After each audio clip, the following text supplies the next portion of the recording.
Apple is back with a new top iPhone.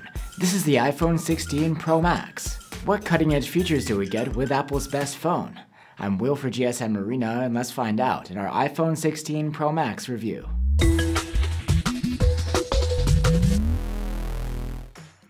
The iPhone Pro models, and especially the Pro Max, are the place for Apple to debut their new smartphone features. So what does this year's model bring to the table?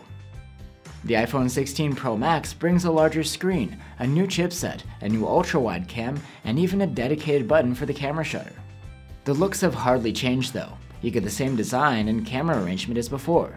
Just like last year's model, the iPhone 16 Pro Max has a flat back of Corning glass and a flat titanium frame, all with a matte finish. The phone is slightly taller and heavier, but the difference is tiny. You get the same great ingress protection here too. It's IP68 rated against dust and water submersion to a depth of 6 meters. The display of the phone is a 6.9-inch LTPO OLED protected by 3rd generation ceramic shield glass, and it has a 120Hz refresh rate. This is 0.2 inches more than the previous model, making it the largest display ever on an iPhone. Being bigger means it's that much more immersive when you're watching your content. Like before, you get True Tone for consistent looking colors in different situations.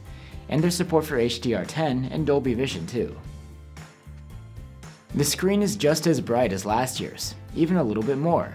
We maxed out at around 900 nits with the manual slider, and with the auto mode boosting the brightness, we saw it go up to nearly 1800 nits, plenty for comfy use outdoors. And the screen's high refresh rate is something Apple calls ProMotion. It's dynamic, meant to dial down automatically from a smooth 120Hz to as low as 1 Hz when idling to save power. The large, pill-shaped cutout behaves the same as before with its dynamic island functionality. A black bar extends beyond the cutout to display relevant info, and it provides shortcuts too. This cutout houses the selfie cam and a 3D TOF sensor, which enables Apple's secure Face ID. It's used for biometrics and unlocking the phone, as there's no fingerprint reader. For audio, the iPhone 16 Pro Max has what seems like the same speaker setup as last year. The speakers have very good loudness, and again impressive sound output across the board. I'm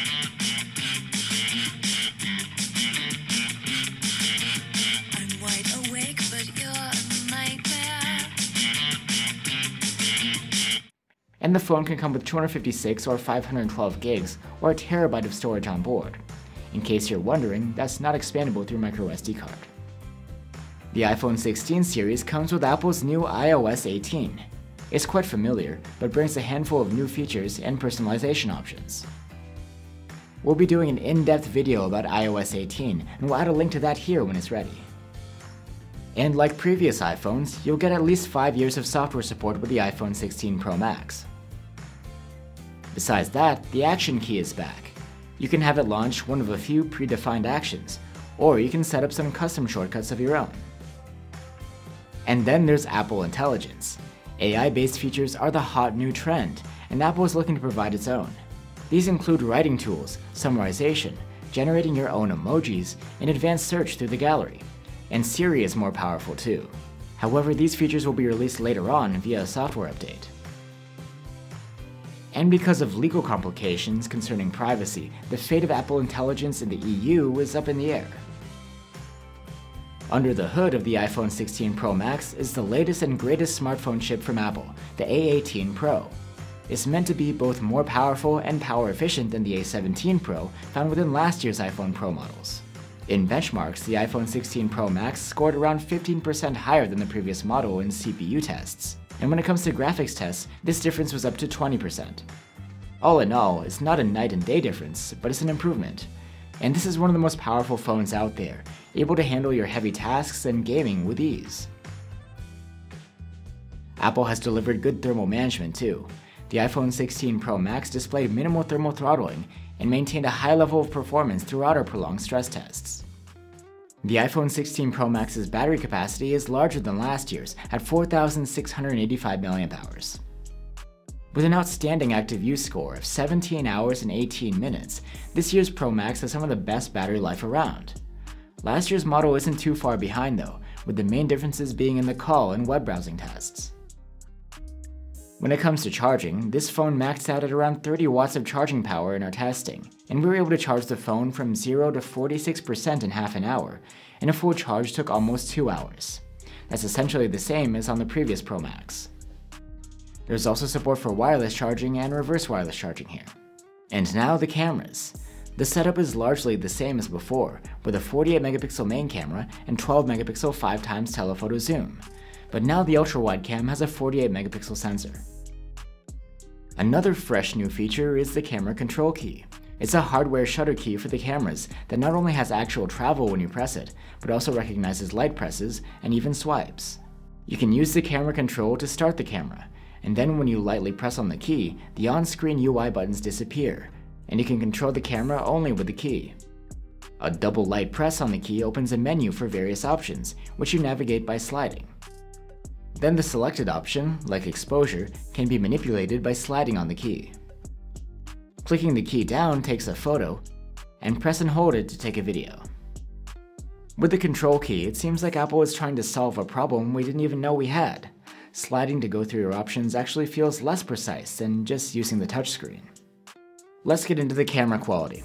As expected, photos from the main cam look quite the same as they did last year. The photos have plenty of sharpness and detail, though we have seen some more natural-looking detail rendition from other high-end camera phones. Apple's color rendition may not be the most enthusiastic or vibrant, but it's true to life, and a signature look by now. Shots of people do have a reasonably lively presentation of skin tones too. 2x digital zoom from the main cam provides plenty of detail. The results are nicer than what you'd get from the non-Pro iPhones at this zoom level. At night, the main camera captures excellent photos, with good exposure, well-developed shadows, and generally well-preserved highlights. There's plenty of detail, and colors are pleasant. Moving on to the telephoto camera. Its 5x zoom shots have a great level of detail, and they're well matched to the main camera's output. Apple hasn't made any strides towards offering close focus on this telephoto though, so close-ups are a no-go. At 10x, you get additional digital zoom on top. The detail is still decent, but the result is more noisy and blotchy than what competitors can do at this zoom level. At night, the telephoto camera produces photos that are good, but not class-leading. There's plenty of detail, and the dynamic range and colors are hard to fault. There is a fair bit of noise though. The ultra-wide camera matches the output and color rendition of the main cam, but detail is a bit more gritty here. Skies are nicely clean looking though. Thanks to its autofocus, the ultra-wide can be used to take macro close-up shots. They're solid, coming out plenty sharp. At night, the ultra-wide isn't the best. Sharpness leaves some more to be desired, and exposures can be on the dim side in more difficult scenes. Highlights are generally well preserved though. The selfie camera is the same as last year, and the results are again excellent. Detail is very good, exposures are well tuned for your face, and the autofocus allows for some wackier angles at close range. The iPhone 16 Pro Max can record video in 4K with all of its cameras. This year you get upgraded microphones, plus the ability to shoot in 4K slow-mo at 120 FPS with the main cam. Video footage taken during the day is excellent from all of the rear cameras. There's very good detail, rendered in a reasonably conservative fashion, and noise is nowhere to be seen. White balance is good and relatively consistent between the three cameras. Color saturation is nicely judged, and the dynamic range is top-notch too. Video stabilization is excellent as always, on all cameras in all modes. In low light, the main camera's clips are among the best in the business. Our one complaint is that internal reflections from light sources pointing into the phone show up in videos as bright dots, and that's most noticeable at night. So there you have it guys, the iPhone 16 Pro Max. Compared to last year, you get a bigger screen and the camera shutter key. The battery life and the chipset are a bit better, and you can record slow-mo video in 4K now. If you already have the 15 Pro Max, then it might not be worth it to upgrade to this one, but otherwise the new Pro Max is a great all-around flagship that's worth considering if you're after the absolute latest and greatest iPhone. Thanks for watching guys. If you're looking for alternatives, you can check out our reviews of the iPhone 15 Pro Max and the Samsung Galaxy S24 Ultra. Let us know what you think, and I'll see you on the next one.